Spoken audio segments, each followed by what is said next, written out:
Hello दोस्तों, तो आज की इस वीडियो में हम लोग ब्याज निकालना सीखेंगे, यानी कि इंटरेस्ट निकालना सीखेंगे।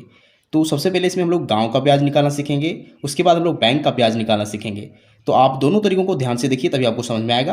तो चलिए वीडियो को स्टार्ट करते हैं। सबसे पहले हम लोग देखिए, गाँव का ब्याज का जो क्वेश्चन है ये है, गीता ने 1800 रुपये दिए लक्ष्मी को 5% मासिक ब्याज की दर पर 7 महीने के लिए, तो ब्याज निकालें तथा कुल कितना रुपया लौटाना पड़ेगा।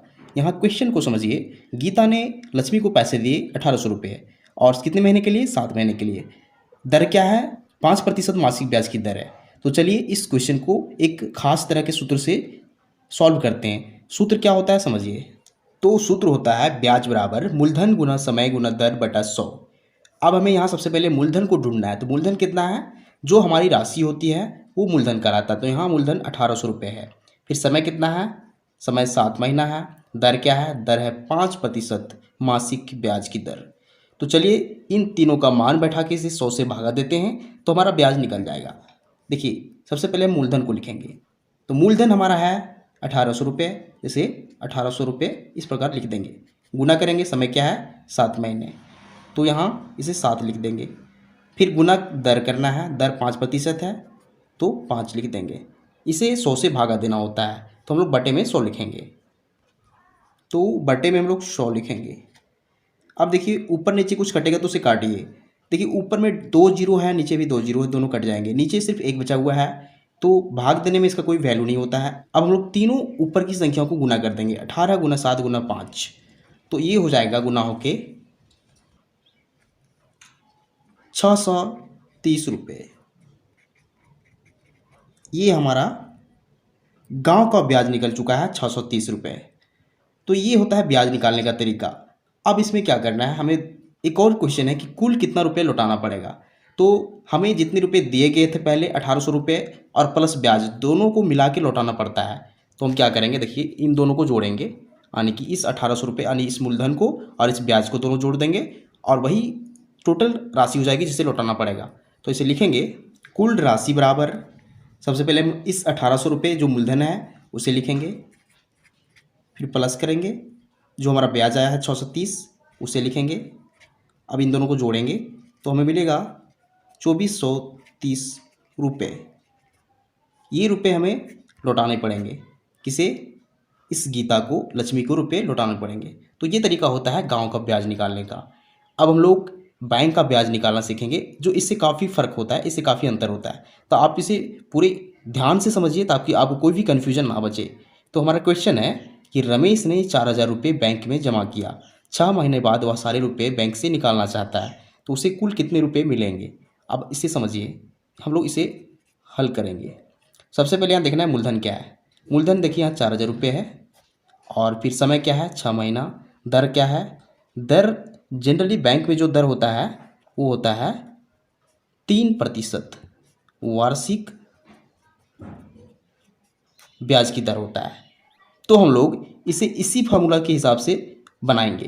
तो देखिए सबसे पहले हमें क्या देखना है, ब्याज बराबर क्या होता है, मूलधन गुना समय गुना दर बटा 100। तो मूलधन कितना है 4000 रुपये। तो चलिए हम लोग ब्याज निकालते हैं। मूलधन कितना है 4000 रुपये, इसे गुना करेंगे 4000 गुना समय करना है, समय कितना है 6 महीना, और फिर दर कितना है 3% वार्षिक ब्याज की दर। अब आपको यहाँ एक चीज़ का ध्यान रखना है कि यहाँ जो ब्याज की दर होता है वो क्या है, वार्षिक ब्याज की दर है, और समय क्या है महीने में है। तो हमें इसे चेंज करना पड़ेगा, इस महीने को हमें वर्ष में चेंज करना पड़ेगा इसके अनुसार, क्योंकि अगर हम यहाँ 6 महीने से गुना करते हैं तो हमारा ये ब्याज गलत हो जाएगा। तो सबसे पहले हमें इसके अनुसार, इस वार्षिक के अनुसार, इसे समय को भी हम लोग वर्ष में चेंज करेंगे। तो 6 महीने बराबर कितने वर्ष हो जाएंगे, यहाँ ध्यान दीजिए।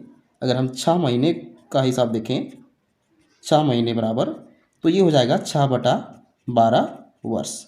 कैसे, क्योंकि एक वर्ष में 12 महीने होते हैं, तो हम लोग 12 से इसे भागा देंगे इस महीने को, तो हमें वर्ष में इसका मान निकल जाएगा। अब अगर इसे काटना चाहें तो क्या हो जाएगा, 6 दूना 12, इसका मतलब 1/2 वर्ष, यानी समय हमारा जो निकल रहा है 1/2 वर्ष निकल रहा है। हम लोग वर्ष में क्यों बदल रहे हैं, क्योंकि यहाँ जो दर है वो वार्षिक है। बैंक में जो ब्याज मिलता है वो साल के हिसाब से, वर्ष के हिसाब से मिलता है, लेकिन गांव का जो ब्याज होता है वो मंथली होता है, मासिक होता है। इसलिए यहाँ ध्यान दीजिए, हमारा जो यहाँ दर दिया गया था वो मासिक ब्याज की दर था। देखिए यहाँ ध्यान दीजिए, यहाँ मासिक ब्याज की दर था, लेकिन बैंक में होता है वार्षिक ब्याज की दर। तो हम लोग यहाँ इस गांव के ब्याज में हमें हमेशा मासिक ब्याज को निकालेंगे और इसमें बैंक के ब्याज में हमें साल यानी कि वर्ष के हिसाब से ब्याज निकालना होता है। तो चलिए हम इसे अब यहाँ मूलधन का वैल्यू लिख चुके हैं, मूलधन। फिर समय लिखना है, तो समय हमें दिया गया है 6 महीने, जिसका वैल्यू हो गया 1/2 वर्ष। इसे 1/2 लिखेंगे। फिर देखना है दर, दर हमें 3% दिया गया है, 3 लिखेंगे। फिर बटा में हम 100 लिखेंगे। तो बटा में हम 100 लिखते हैं इस प्रकार से। अब ऊपर नीचे कुछ कटेगा तो उसे काटिए। फिर से यहाँ 0000 कट जाएंगे, नीचे सिर्फ 1 बचा हुआ है। अब क्या करेंगे, ऊपर की तीनों संख्याओं को गुना करेंगे। 40 गुना 1/2 गुना 3, तो 2 से 40 को काटेंगे तो 20 बार में कटेगा। और 20 गुना 3 कितना हो जाएगा, 60। ये 60 रुपये आ जाएगा, क्योंकि ब्याज है। अब ध्यान दीजिए, बैंक जो है वो 6 महीने का ब्याज कितना दे रहा है, 4000 रुपये का, सिर्फ 60 रुपये। क्योंकि यहाँ जो बैंक का जो दर होता है वो वार्षिक होता है, और गांव में जो ब्याज का दर होता है वो मासिक होता है। इसलिए गांव में अधिक ब्याज मिलता है। जैसे हम देख सकते हैं ब्याज कितना है, 630 रुपये, और इसमें 60 रुपये, काफ़ी फ़र्क है। तो ये तरीका होता है दोनों तरह के ब्याज निकालने का। तो उम्मीद करते हैं आपको मेथड समझ में आ चुका होगा। तो अगर आपको वीडियो पसंद आता है तो वीडियो को लाइक कीजिए और चैनल को सब्सक्राइब जरूर कीजिए, क्योंकि मैं इस तरह का वीडियो बनाते रहते हैं जो आपके काम का हो। Thank you.